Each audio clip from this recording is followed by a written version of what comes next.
Hello everybody, welcome to Red Toolhouse. Today we're going to check out, kind of do an assessment of how our chicken compost generating process is working. The garden's winding down and we need to get our beds prepped for winter. But I wanted to bring you guys along and we can actually see firsthand how this is working out. So come along. So if you follow the channel for any amount of time, you know we've got the chicken church, which is our homage to the old country churches that are kind of going away, unfortunately. But the whole idea was to build the chicken church here on slope, fixed location, small flock, and we just constantly add wood chips to the upper portion of the chicken church area. And the chickens and their manure, scratching, doing all the things chickens like to do, and gravity tumbles all of those wood chips and manure and nitrogen, all that kind of stuff down to where it collects here at the base of our garden. And then we can then move that over into a compost. So as you can see, the gangster lean that our chicken fence has, it's time to at least clear that out. Because they're not really doing much good being that covered in material. We're going to have some predator issues if we don't fix that. So let me run up and turn this off real quick, because I don't want to get hit. And I'll take this down and I'll bring you guys closer in to show you what we've got. So as you can see right now, we've got a lot of overburden of various detritus, leaves and mulch and manure that they've pulled down. Some of the heavier stuff is on the top. There's still a lot of sticks, but you can see right here, I mean, I can just stick my hand all the way back in there and just pull out some really good looking stuff there. And it's accumulated here pretty thickly. Let me show you. I'm going to turn you guys this way.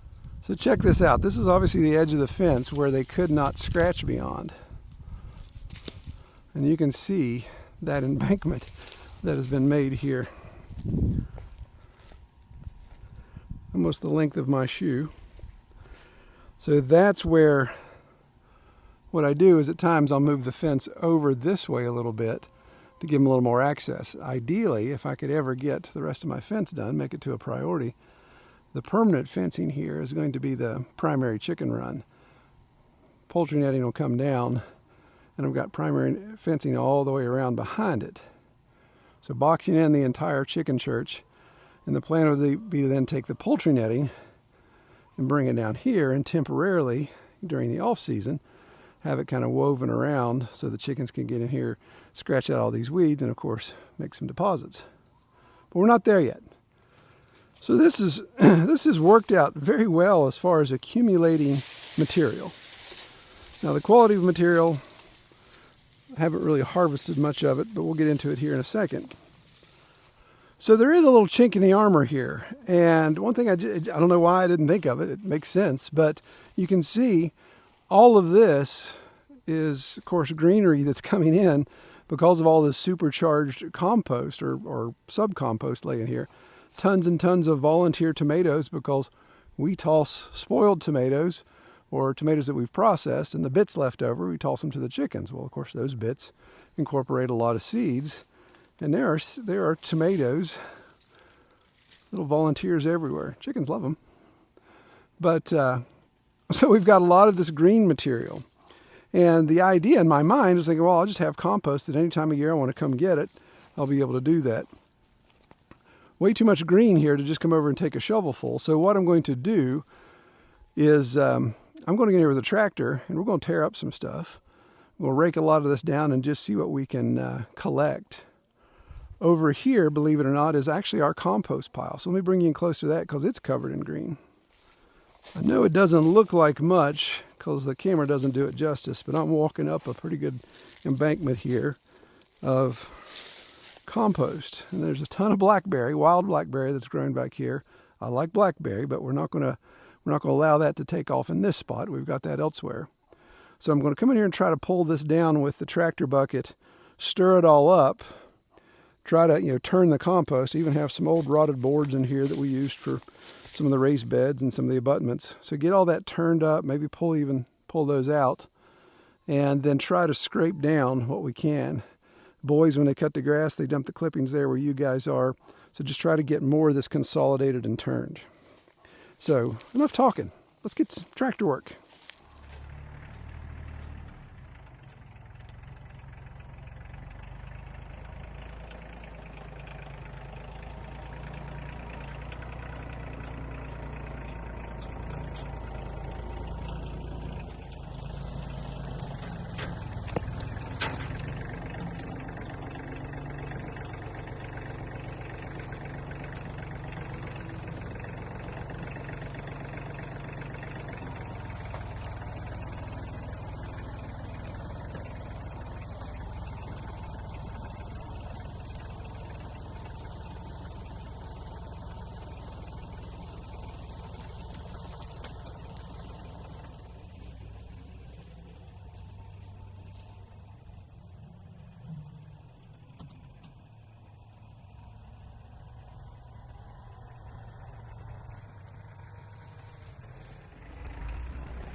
Ooh, baby, that's some good looking stuff. Look at that. I mean, that is incredible.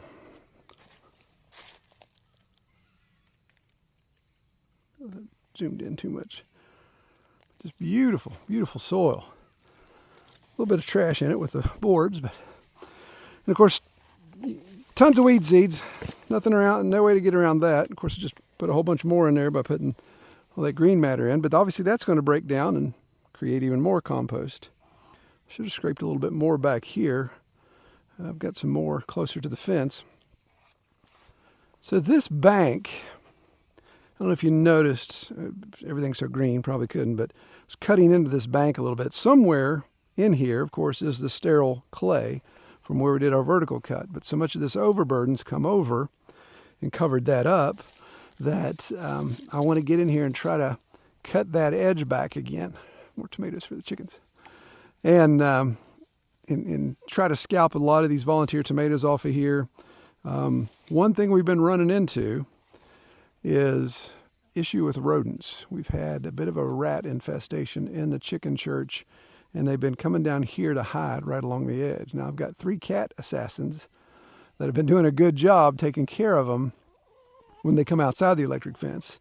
But inside the electric fence, they're thriving and even taking up food. There's just seems to be so much nutrient here that they're just able to do what rats do. But I think we can scoop this back, clear that out. Maybe we can bust up some hiding places for them. I dropped the box scraper off of the tractor just so my butt wouldn't be as big. So I can turn around and articulate a little bit here and try to climb up there with the tractor and bring some of this stuff down. So I'm going to move you guys over here where it's safer and see if I can get in here and try to grab some of this.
Wow, that really produced a lot of yield there.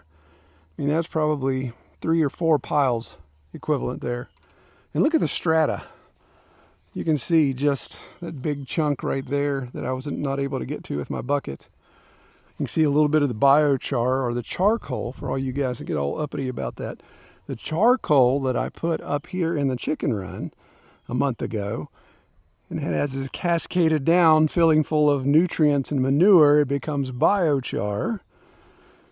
The areas I couldn't necessarily get to, like right here, that's got a ton of detritus, some leaves, broken, everything just broken down, looking good. Couldn't get in over there either. Let me come back and see that since I've made a little earthen ramp here, maybe able to get up and get that. And of course, couldn't get over here because of the pile. So I may try to get up there again. I'll move you guys in a second, but I got a little bit of a ramp here with this dirt. But man, this is this is a perfect example of why a four-wheel drive tractor, homesteading and on slope or something like West Virginia, is definitely necessary. Allow me to crawl up there real easy, get that, no issues, no worries about turning the tractor over. But I'm going to try to get up there and grab that. So let's see if we can do that.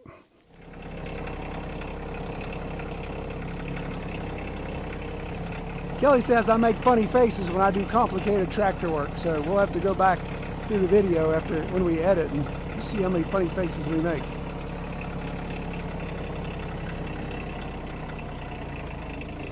I think she's just making fun of me.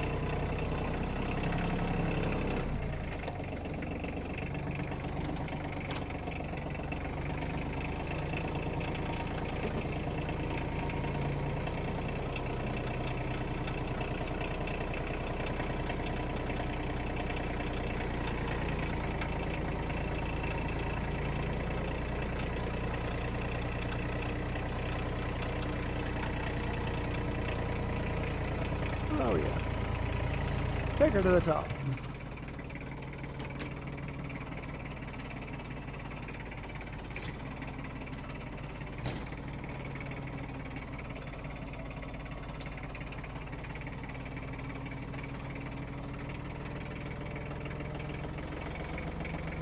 Trying to be gentle on that brake there because I don't want to take too much sterile soil. I want to try to leave that behind. Nice. Nice.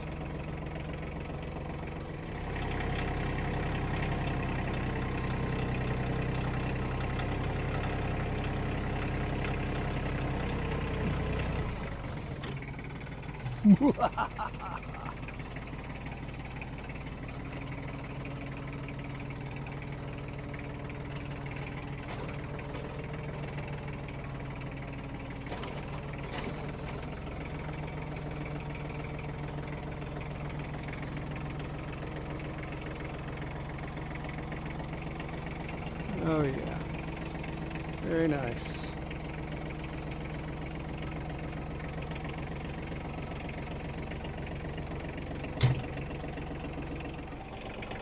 I think we need to do a tractor scooping montage in time lapse. So let's switch to time lapse and we'll get through this quicker. If only that were really the case.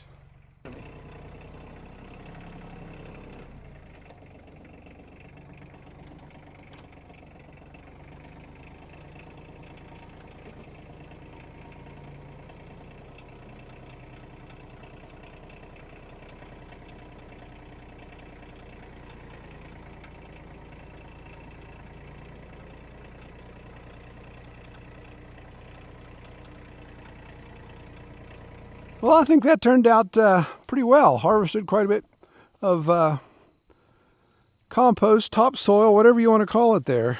I did get a little bit got a little too deep and got some clay mixed into it. But that'll be okay. In the grand scheme of things, not a big deal.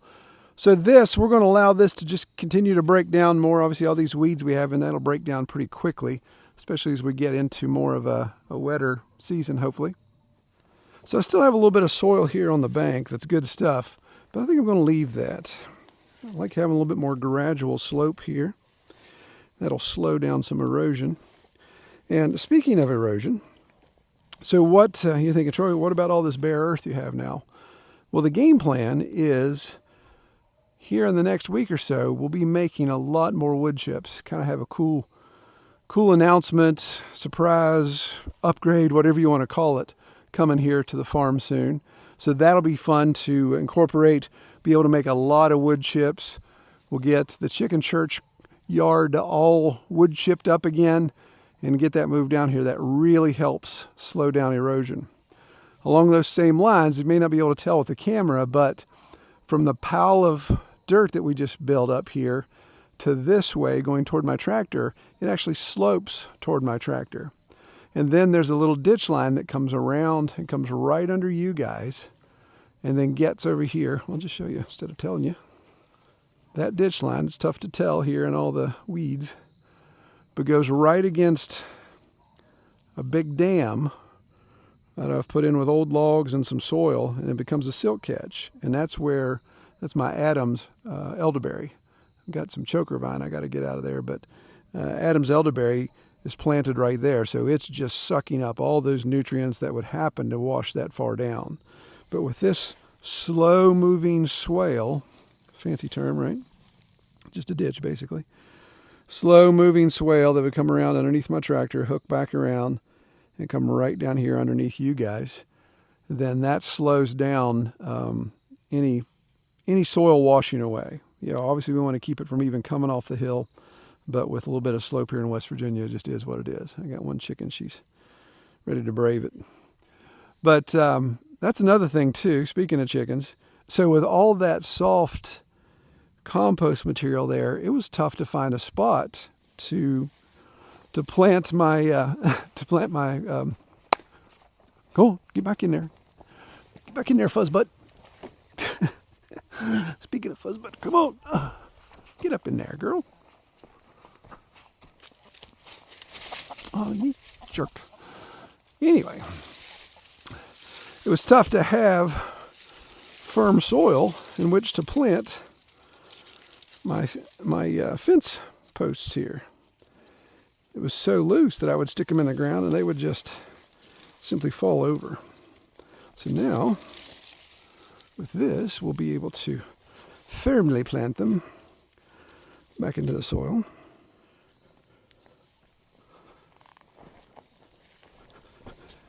Okay, so that'll give them a little extra area to hang around in. Firm planting of the fence, no grounding, so reduce predator issues again. So another thing I may do along the lines of erosion control is plant a winter crop here. The first time we excavated this off 4 or 5 years ago, I can't remember, it was pre-COVID or during COVID, I came back in that wintertime, planted buckwheat. And that came up really nice, helped produce the ground cover there, keep erosion from happening. It was actually a decent little harvest for the chickens. And as I mentioned at the beginning of the video, the soil, the reason why I'm doing this now at the end of the garden season is we're going to recharge our existing raised beds, so where they've settled, top them off with some good stuff here. We're going to add at least one more raised bed. That should be coming soon, actually, so we'll do a video on that. And then just look to see where we need to move some dirt around. Kelly would like me to do some sort of landscaping around the front, around the new deck, porch area there. So this will just be a good resource to be able to draw from. So as I mentioned, soon we'll be adding some wood chips here, but also we are just 3 to 4 weeks out from all of this great carbon material attached to these trees falling right down into here. And that really helps make some great compost. That chickens get into that, stir all that up, poop on it. It makes a really great addition to what we're trying to do here. So a big pile of wood chips the next couple weeks, spread out, leaves on top. Maybe do another video about my little cofferdams here of erosion control and to try to keep the chips from coming down too quickly. How some of them have worked and some of them haven't. It's amazing how much weight and soil those will hold back, but then they start to break away. And we'll probably take out my my raised beds up here. Those, you can see they're getting pretty long in the tooth. They're made out of poplar. The whole point in doing that was for them just to disintegrate and turn into soil as well. So probably overhaul that this winter. Definitely get some more wood chips in there. Well, speaking of wood and wood chips, if you haven't checked it out yet and you're interested in taking a deeper dive into all things wood, check out our new channel called Woodcraft Revival. I started that channel just a couple weeks ago, and while we're still going to do wood projects here, you'll still see the mill, we'll still do building projects that involve stuff off the mill.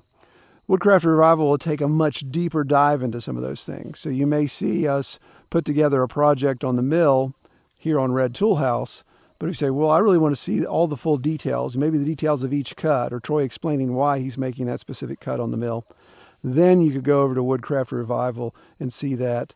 We'll also be doing some woodworking projects down in the shop, talk more about forest management in the woods, those type of things. So if it has a relation to wood, then it'll be a much deeper, almost like a double click on those topics over there on Woodcraft Revival. So check it out, give us a subscribe if you're interested in that kind of stuff. So real quick, I want to address something I think is important to bring up. And with everything going on with the flooding, all the stuff in North Carolina and Tennessee, it's just been absolutely terrible. Horrible, horrible stuff. West Virginia went through something similar in 1986, big flood from the exact same type of storm pattern. I remember that. I was in junior high. It was a pretty bad deal.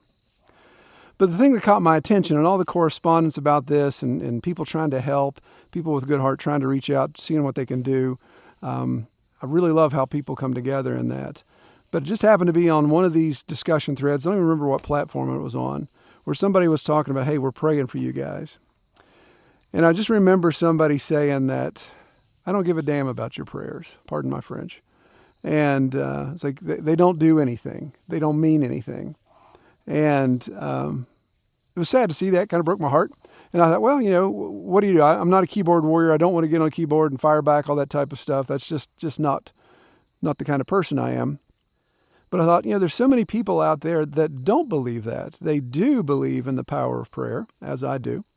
I think of James 5:16, the fervent prayers of a righteous man availeth much. I don't consider myself a righteous man. I'd love to be. I'm trying to be. But I want to try something with you guys, a little experiment. I'm going to put a link down below in the video description. And it's a page on our website that you can only get to via that link if you know that URL. And it's just going to be a basic little form. And if you would like Kelly and I to pray for you all, for whatever reason, anything, your family, your job, your situation, your health, your salvation, whatever the case may be, we would love to do that. I am not going to put your email in an email list to start sending you correspondence from the farm. I'm not going to do anything like that. I will just respond back to you to say, hey, we prayed for you today. And I will keep you on our prayer list when Kelly and I do our morning devos every morning. We'll go through that. And I'd like this to be a two-way street. As videos come along, I'd like to mention that link and just refer to that. But then also ask you guys that pray to pray for us. We have struggles and issues just like any other family. So I will be a little more transparent in sharing just a quick note at the end of a video maybe to say, hey, we appreciate your prayers and this is what you can pray for. So in that thread, if you guys would like to use that link to submit a prayer request, I will share a prayer request with you all. And that is pray for guidance and wisdom for Kelly and I when it comes to my business. My business has so many tentacles to it, and sometimes they're up, sometimes they're down. And right now they're just kind of going through a down period. Things have become a little financially stressful for us. But God's teaching me about daily bread in this situation. So we just humbly ask that you guys would pray that we would get wisdom, what to move on, where to move when it comes to additional business decisions and opportunities that are there, business development, all that type of stuff. Well, I thank you so much for watching. I pray you guys have a great week. Take care.